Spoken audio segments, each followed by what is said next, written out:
Salam, men Suray. Bugün size Amerika'nın Birleşen Ştatları hakkında gurur verecek. Video başlamaka kanalımıza a'za olmayı ve video like basmayı unutma. 1. Amerika'nın geografyası. ABC, yani Amerika'nın Birleşen Ştatları. Demirgazık Amerika'da bir devlettir. ABC devlet kuruluşu federal, ştatlar ve yerli hükümetlerden ibarettir. Amerika'nın Birleşen Ştatları dünyada en köp ilatlı yurtların sınavında Hatay ve Hindistan'dan son 3. orunda duruyor. Birleşen Ştatlar Demirgazık'ta Kanada, Günortada bolsa Meksika bilen ara çekleşiyor. Şeýle hem ol, deniz arkalı Rusya bilen serhetleşiyor. Onun kenarlarını günbatarda Yuvaş Okayan, gündoğarda bolsa Atlantik Okayan yuýar.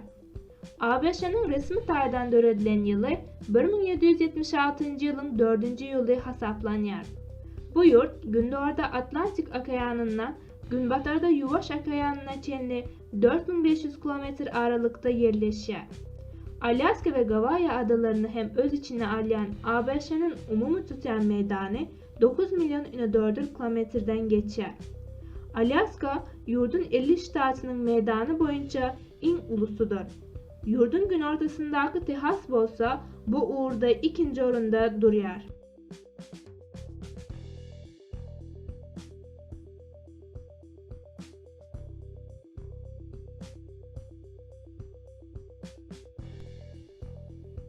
Tarihi 18. asrın ahırlarında Birleşen Ştatların teritoriýasynda döwletçilik döredildi. Ýöne mundan öňem Demirgazık Amerika'da möhüm tarihi wakalar bolýar. 15. asrın ahırlarında Demirgazık Amerika'da iklimi Christopher Kolumb tarapyndan açylýar ve İspanya Demirgazık merkezi ve Günorta Amerika'nın meýdanynyň köp bölegini eýelýär.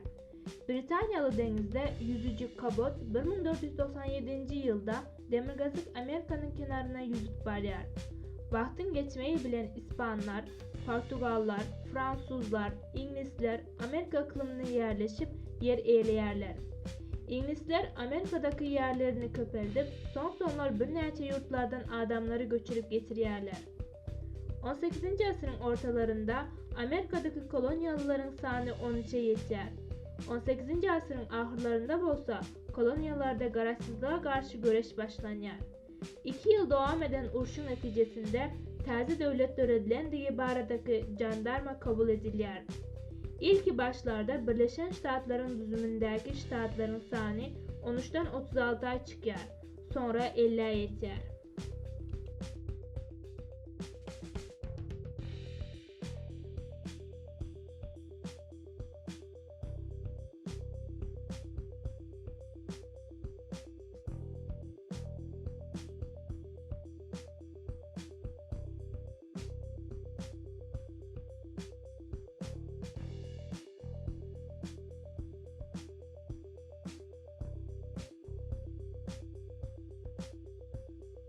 Amerika'nın Birleşen Ştatları Federal Respublika.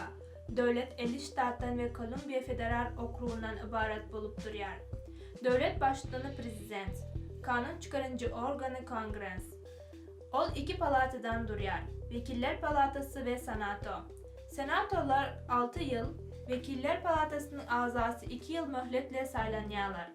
Senatorlar ve belleki palatanın azalary dalaşgar bolan halatında täzeden saylanyp bilýärler. 50 ştatın her 2 kongrense 2 senator berýär.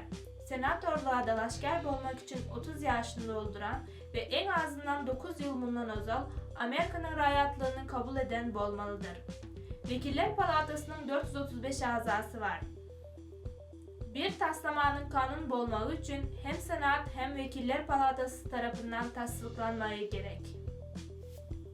Bugünkü videomuz bundan ibaret. İndiki videomuzda görüşýänçe hoş sağ olun.